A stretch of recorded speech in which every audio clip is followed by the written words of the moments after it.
Selamat berjumpa kembali Bapak Ibu, Saudara-saudari, umat beriman terkasih dalam Tuhan. Kita berjumpa pada hari Jumat tanggal 22 November 2024. Sermagus CSSR mengajak saudara-saudari merenungkan hari ini kutipan Injil Lukas bab 19 ayat 45 sampai 48. Kita mendengarkan sabda Tuhan dalam nama Bapa dan Putra dan Roh Kudus. Amin. Pada waktu itu Yesus tiba di Yerusalem dan masuk ke bait Allah. Maka mulailah dia mengusir semua pedagang di situ. Dia berkata, ada tertulis, rumahku adalah rumah doa. Tapi kalian telah menjadikannya sarang penyamun. Tiap-tiap hari Yesus mengajar di bait Allah. Para imam kepala dan ahli Taurat, serta orang-orang terkemuka bangsa Israel berusaha membinasakan Yesus. Tapi mereka tidak tahu bagaimana harus melakukannya sebab seluruh rakyat terpikat kepadanya dan ingin mendengarkan dia. Demikianlah sabda Tuhan. Bapak Ibu Saudara-saudari, umat beriman terkasih dalam Tuhan. Kita mendengarkan kisah Yesus yang mengusir para pedagang dari bait Allah. Salah satu ciri pokok dari mereka yang memiliki bakat berbisnis, bakat berdagang atau saudagar, itu adalah kemampuan untuk memanfaatkan momentum, kemampuan memanfaatkan peluang, dan tentu saja tempat untuk kelancaran berbisnis. Tempat-tempat yang ramai dikunjungi orang biasanya juga dipenuhi banyak pedagang yang menawarkan aneka macam barang dan jasa. Sebab di sanalah mereka memperoleh peluang untuk mendapatkan pelanggan, mendapatkan pembeli, mendapatkan klien. Itulah yang terjadi dengan orang-orang dalam kisah Injil hari ini, saudara-saudari, ketika Yesus mengusir para pedagang di bait Allah. Bait Allah merupakan area sentral dalam tradisi bangsa Yahudi. Sebab di sana, di bait Allah itu mereka melakukan salah satu kewajiban utama yang ditentukan dalam Taurat Musa, yaitu menyembah dan berbakti kepada Allah. Tidak heran jika bait Allah menjadi salah satu tempat paling ramai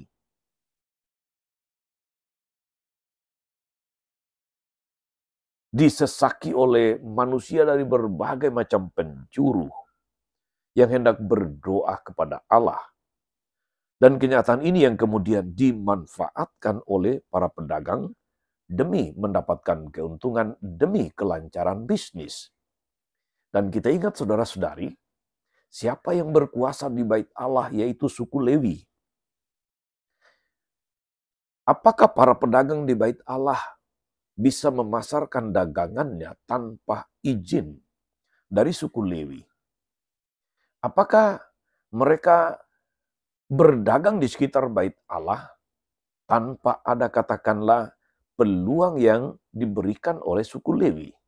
Dalam hal ini sangat mungkin ada kong kali kong. Artinya ada relasi saling menguntungkan antara penanggung jawab bait Allah dan para pedagang yang memang memanfaatkan peluang dan tempat serta waktu untuk mendapatkan keuntungan. Dan disinilah sumber masalahnya, saudara-saudari. Ketika mereka yang diberi tanggung jawab mengurus bait Allah bekerja sama dengan para pebisnis, para pedagang, maka sempurnalah segala praktek yang terjadi dan kemudian mencemarkan martabat dari rumah Allah, marwah dari bait Allah, yang seharusnya tempat yang khusyuk untuk orang datang berdoa menjadi tempat seperti pasar. Yang seharusnya tempat orang menikmati, katakanlah itu kebebasan karena berjumpa dengan Tuhannya, justru dalam tanda kutip dicekik oleh macam-macam praktek di sekitar rumah ibadah yang dipenuhi dengan manipulasi demi keuntungan. Ambil contoh saudara-saudari, ketika orang datang berziarah ke bait Allah, mereka mempersembahkan korban dan ada syarat-syarat yang dituntut, bahwa misalnya hewannya itu tidak boleh bercacat, sepasang burung tekukur, burung merpati, dan sebagainya. Ada macam-macam. Di situ ada peluang untuk kemudian terjadinya transaksi. Bisa saja umat Israel yang datang membawa semua persyaratan itu untuk bersyukur, berdoa, berbakti kepada Tuhan. Tapi ingat saudara-saudari, ada di sana orang-orang yang bertanggung jawab untuk mengatakan apakah hewan ini layak atau tidak layak. Apakah hewan ini sesuai dengan aturan Musa atau tidak. Di sini sangat terbuka peluang untuk terjadinya manipulasi. Ketika misalnya hewan kurban yang dibawa, macam-macam tuntutan lain itu ternyata dinyatakan tidak layak, maka disitulah para pedagang yang sudah bekerja sama dengan penanggung jawab bait Allah akan kemudian mengarahkan mereka untuk membeli di sana, di situ, dan sebagainya. Akibatnya saudara-saudari, di sekitar bait Allah menjadi penuh dengan aroma bisnis, aroma manipulasi, aroma ketidakadilan. Itu mengapa Yesus kemudian sungguh sangat marah ketika menemukan praktek ini.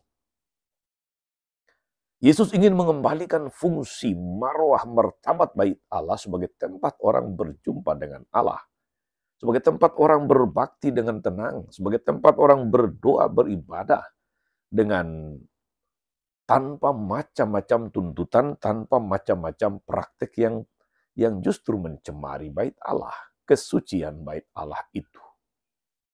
Saudara-saudara, umat beriman terkasih dalam Tuhan, apa pesannya untuk kita? Kalau kita memperhatikan saudara-saudari di gereja, di lingkungan, di basis di mana kita hidup sebagai umat Allah, kadang-kadang praktek mencari keuntungan ini ada juga. Langsung ataupun tidak langsung. Dan lebih jelek lagi, kalau sudah ada dalam tanda kutip kerjasama antara pimpinan gereja dan mereka yang memang orang-orang yang suka berbisnis, suka mencari keuntungan, betapa itu akan sungguh suatu praktek yang orang awam kemudian tidak mampu untuk memperbaruinya. Kalaupun berbisik-bisik di belakang, bergosip, itu biasa. Tapi bagaimana mengubah ini? Kadang-kadang butuh tindakan revolusioner sebagaimana dicontohkan oleh Yesus hari ini. Kita diajak saudara-saudari untuk benar-benar menyadari potensi-potensi ini di sekitar gereja kita. Nah, praktek-praktek yang tidak bagus ketika sudah berurusan dengan uang, sudah berurusan dengan keuntungan, kadang orang lupa bahwa mereka beragama. Kadang orang lupa bahwa mereka beriman. Kepanitiaan-kepanitiaan di gereja yang dibentuk, apalagi kalau kemudian diikuti dengan mengumpulkan dana, banyak manipulasinya. Saya tidak katakan bahwa semua begitu, tapi ada juga praktek-praktek itu. Kita perlu sadari saudara-saudari supaya kita tidak ikut atau bahkan melestarikan pencemaran kepada praktek-praktek yang merusak martabat gereja, martabat bait Allah.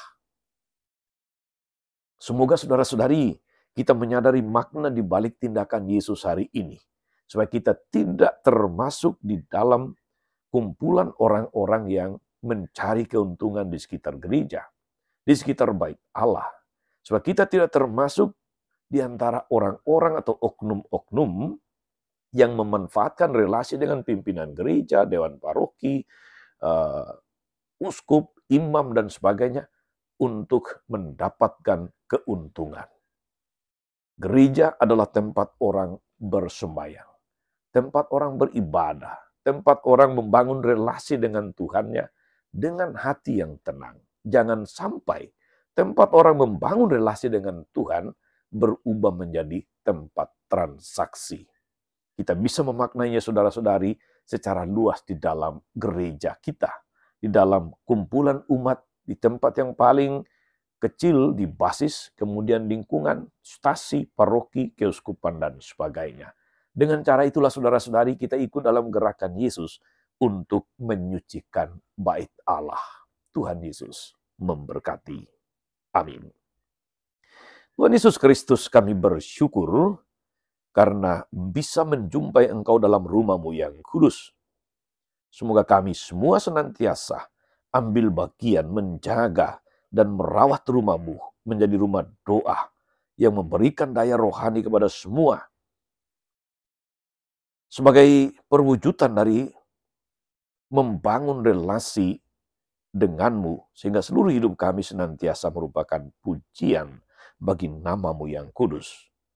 Terpujilah Engkau Tuhan sepanjang segala masa. Amin. Saudari-saudara sekalian, berkatalah turun atas saudara-saudari, atas mereka yang kita doakan atau kita janjikan doa, mereka yang sakit dan menderita, segala rencana, karya dan pelayanan hari ini, Bapa dan Putra dan Roh Kudus. Amin. Tetap sehat, teruslah menjadi berkat. Jangan lupa like, subscribe, nyalakan lonceng notifikasinya. Salam 52, Tuhan memberkati.